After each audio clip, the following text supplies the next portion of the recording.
A new report from Pat Ragazzo suggests the New York Mets could be on the brink of making a trade with the San Diego Padres. We're going to break it all down next on MetCast.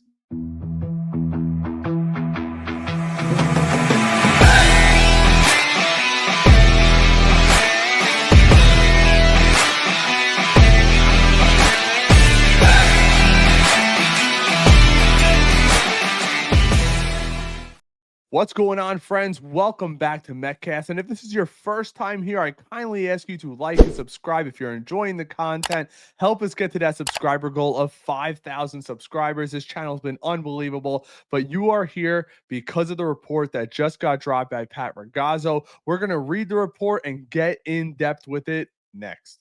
So here's the latest report from Pat Ragazzo. Rival execs suggest Mets should make trade Starling Marte to the Padres for Wandy Peralta. Now, it's going to get a little more in depth than just the headline. Let's keep going. Rival executives believe the Mets should revisit a trade with Starling Marte now that they've re-signed Pete Alonso. The Padres and lefty Wandy Peralta are viewed as a match.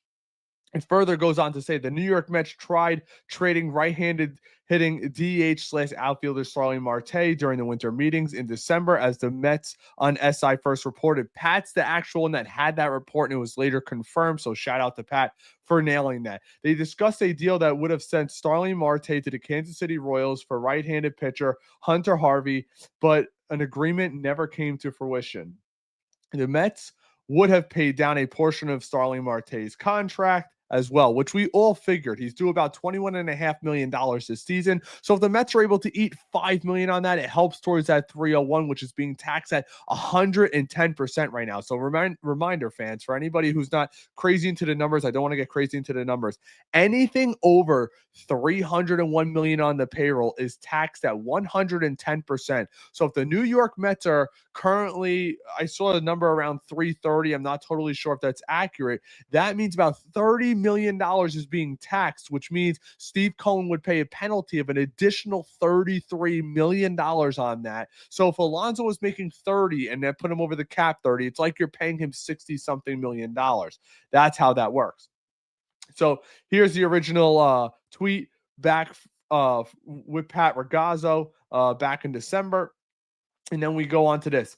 Since then, there hasn't been any traction towards a trade. Before first baseman Pete Alonso came back, keeping Marte for his offense made sense, which did make sense because if you're going to lose Alonso, Marte is a bat. Although he's not always healthy, when he is healthy, he's been pretty effective. Now, maybe not so much in the outfield. He's clearly lost a step in my opinion, but you needed that bat and you no longer need that bat. That's in my opinion. But the reality is that he's making $20.75 million at age 36 to be a part of to be a part-time player. That is the type of player that teams would love to move, because bench pieces typically come for a lot cheaper when it comes to a roster construction. I agree. Think about it. There's literally no spot for Marte. He's actually the fifth outfielder right now because he's not going to be the backup center or left or right, because that's going to be Tyron Taylor. You have Siri in center, you got Nimmo in left, and Soto in right. So there's really no room for that.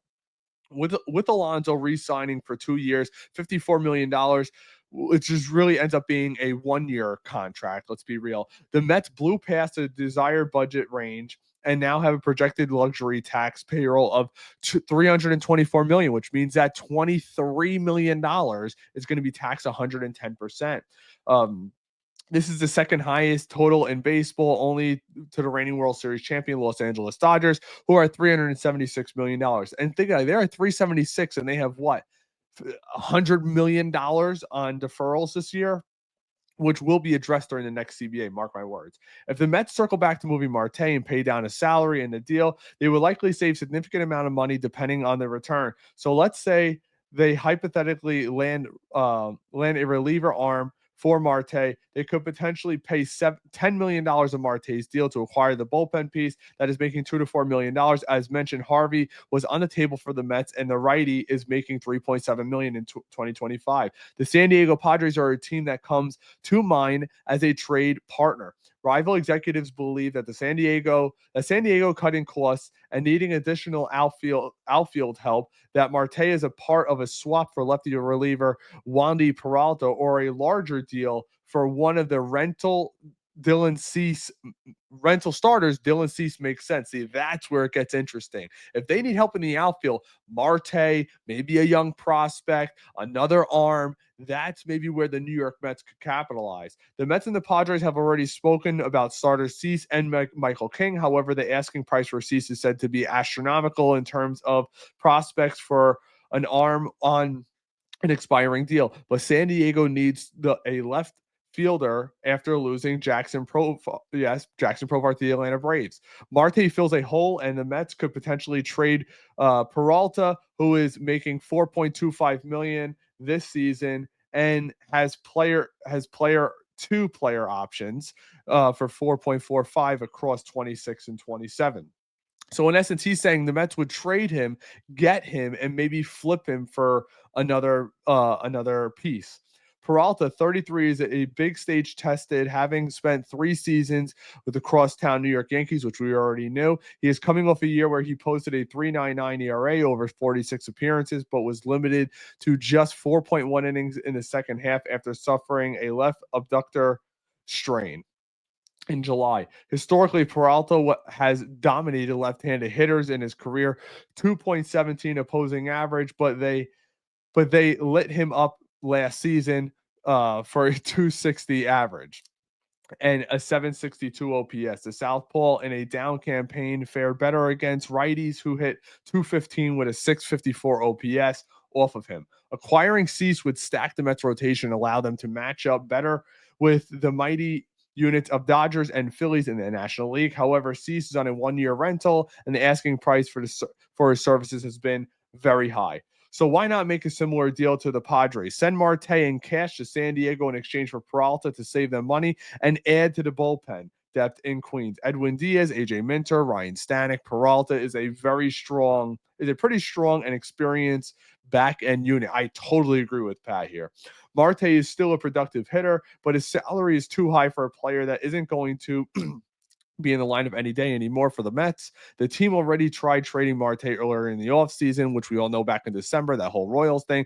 And it is something they should revisit now that Alonso is back, to bolster their lineup behind Francisco Lindor, Mark Vientos, and Juan Soto. Shout out to Pat for that,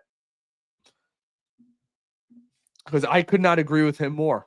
I still think this team lacks just one more front end starter. Let me know what you guys think of Pat's article down in the comments. Shout out to him. He is a friend of the show, but I'm not afraid to be critical of anybody here, as you guys know, whether it's the Mets, the writers that we bring on, we go back and forth. But I'm really interested to see what actually happens with Starling Marte, because in my mind, he is on the outs. There's got to be a team that'd be willing to take him, especially if we're going to pay down some of his salary. Maybe you get something back. I keep going back to the Justin Verlander and Max Scherzer trades. Obviously, he's not going to have the impact of a starting pitcher like they did, but the New York Mets paid down both of their salaries and brought back really good prospects. Steve Cohen is a big farm type guy, and obviously David Stearns is really big into the farm system, which has vastly improved over the last 5 years. But the Mets are loaded at the top of position players, so I would entertain a trade like that. Maybe you get a piece back for Marte and you could flip it for another starter. Maybe there's somebody else out there besides Dylan Cease, Michael King,